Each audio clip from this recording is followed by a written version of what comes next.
Chá das meninas.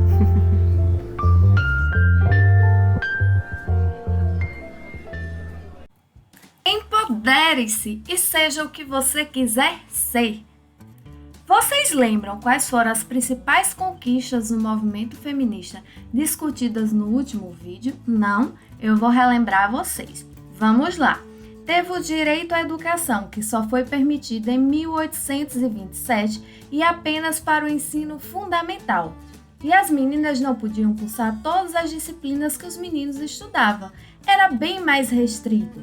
E o acesso às faculdades só foi permitido em 1879. Lembrando que esse acesso era mais comum apenas para as mulheres com dinheiro. Teve também o direito ao trabalho, que foi conquistado como consequência ao direito de estudar, mas para exercer a profissão elas precisavam de autorização do marido. E foi assim por muito e muito tempo.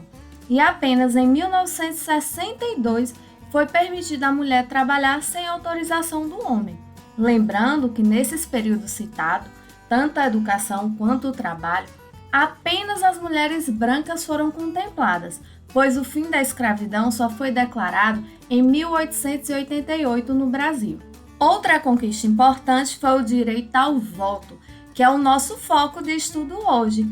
E depois nós falaremos, em um próximo vídeo, sobre o direito sobre o próprio corpo. As mulheres, por muito tempo, não puderam votar em eleições políticas. Elas eram consideradas inferiores. Falavam que elas não tinham capacidade intelectual para decidir sobre essas questões. Muitos homens se colocavam contrários aos direitos das mulheres. Rousseau, por exemplo, defendia que as meninas deveriam ser preparadas para servir aos homens. Vamos ler uma das interpretações que mais circulavam sobre o papel da mulher em relação ao homem. Agradá-los, ser útil, se fazer amada e honrada por eles, educá-los quando jovens, cuidar deles quando adultos, aconselhá-los, consolá-los, tornar a vida confortável para eles. Parece estranho, né? Mas era assim que funcionava. E até hoje tem pessoas que pensam desse jeito. Assim, as mulheres começaram a ficar aborrecidas com isso. E aos poucos, elas foram se organizando em movimentos feministas para discutir todas essas questões. Elizabeth foi uma figura importante. Ela morava nos Estados Unidos e era ativista social e era contra a escravidão e foi uma figura líder do movimento pelos direitos das mulheres. Um momento importante foi a primeira convenção. Em 1840 foi realizado na Inglaterra um grande congresso contra a escravidão e uma delegação com homens e mulheres veio dos Estados Unidos. Quando os organizadores descobriram que havia mulheres entre os participantes, minha filha, o circo pegou fogo. E, a partir disso, Stanton começou a escrever uma declaração de igualdade de direitos, baseada na Declaração de Independência dos Estados Unidos em 1776.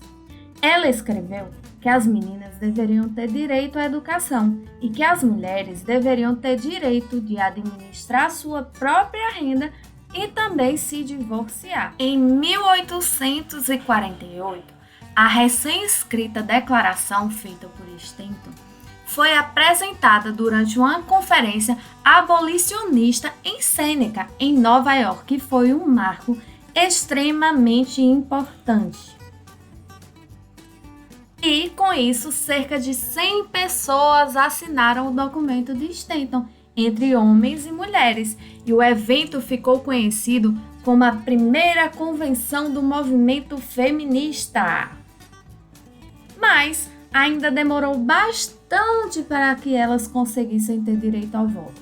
Com o tempo, elas foram ficando mais impacientes, pois nada estava adiantando. Dessa forma, começou a ter um intenso movimento das sufragistas, influenciado principalmente pela luta das mulheres nos Estados Unidos e na Europa.